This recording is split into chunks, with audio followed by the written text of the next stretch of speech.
মেলায় ধর্মীয় ভাবগাম্ভীর্য উৎসব মুখর পরিবেশে শ্রী শ্রী জগন্নাথের রথযাত্রা অনুষ্ঠিত। আসসালামু আলাইকুম, স্বাগত জানাচ্ছি দৈনিক নয়া খবরে। সাথে আছি আমি ফারিয়া ইসলাম। এতক্ষণ শুনছিলেন সংবাদ শিরোনাম, এখন দেখবেন বিস্তারিত। মেলায় ধর্মীয় ভাবগাম্ভীর্য উৎসব মুখর পরিবেশে শ্রী শ্রী জগন্নাথের রথযাত্রা অনুষ্ঠিত।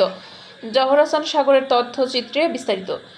সাতক্ষীরার তলায় ধর্মীয় ভাবগাম্ভীর্য উৎসাহ উদ্দীপনা উৎসব মুখর পরিবেশে সনাতন ধর্ম অবলম্বীদের অন্যতম ধর্মীয় উৎসব শ্রী শ্রী জগন্নাথ দেবের রথযাত্রা অনুষ্ঠিত হয়েছে।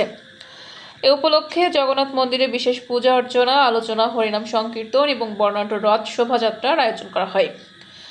বৃহস্পতিবার 16 জুলাই বিকেলে তালা উপজেলা মাঝেরা শ্রী শ্রী জগন্নাথ মন্দির চত্বরে আলোচনা সভায় মন্দির কমিটির সভাপতি প্রভাষক আহ্লাদ ঘোষের সভাপতিত্বে প্রধান অতিথি হিসেবে বক্তব্য রাখেন। রথের রশি টেনে উদ্বোধন করেন সাবেক এমপি ও জেলা পরিষদ প্রশাসক মোহাম্মদ হাবিবুল ইসলাম হাবিব।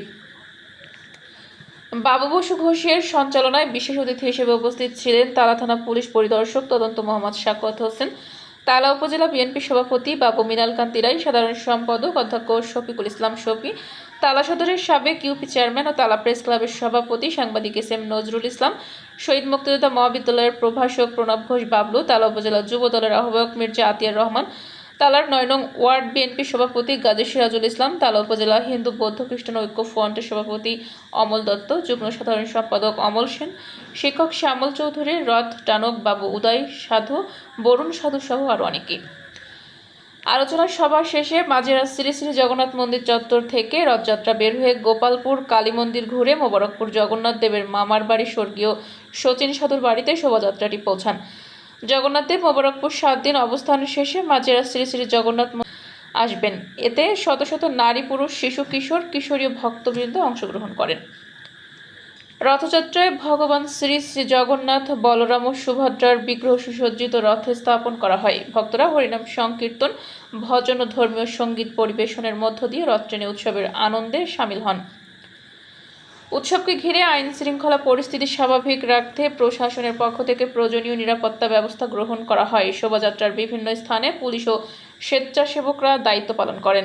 আয়োজকরা জানান, প্রতি বছরের ন্যায় এবারও শান্তিপূর্ণ আনন্দঘন পরিবেশে রথযাত্রা অনুষ্ঠিত হয়েছে। অনুষ্ঠান সফল করতে স্থানীয় ভক্তবৃন্দ, বিভিন্ন সামাজিক ধর্মীয় সংগঠনের সদস্যরা সার্বিক সহযোগিতা করেন। বিভিন্ন দলের এবং চেয়ারম্যান সাবেক এখানে সব ধর্মের মানুষগণ ও নজরুল ভাই, সাংবাদিক নজরুল এবং ভক্তগণ, সুধী মন্ডলী, কাকা কাকিমা, বৌদি, উপস্থিত বিশাল জনতা, এই সনাতন ধর্মের মানুষগুলো উপস্থিত হয়েছেন। আমার পক্ষ থেকে অভিনন্দন, শুভেচ্ছা, স্বাগতম। আপনারা জানেন, আমাকে আপনারা সর্বোচ্চ ভোট দিয়ে নির্বাচিত করেছিলেন। এই তালার মানুষ, এই সনাতন মানুষ, এই সম্প্রদায়ের মানুষ, আমি তাদের চিরদিনের জন্য আপনাদের সাথে থাকার অঙ্গীকার করছি এবং আপনাদের পাশে থাকবো এই ঘোষণা দিয়ে যাচ্ছি। আপনাদের মধ্যে অনেকে চেয়েছিল করোনাতে পরাজিত হওয়ার পরে যাতে করে এই ধর্মের মানুষের পক্ষে থাকার জন্য নিম্নতম জেলা পরিষদের দায়িত্বটা নেওয়ার জন্য আমি তাই তারেক রহমান মাননীয় প্রধানমন্ত্রীকে ধন্যবাদ দিচ্ছি।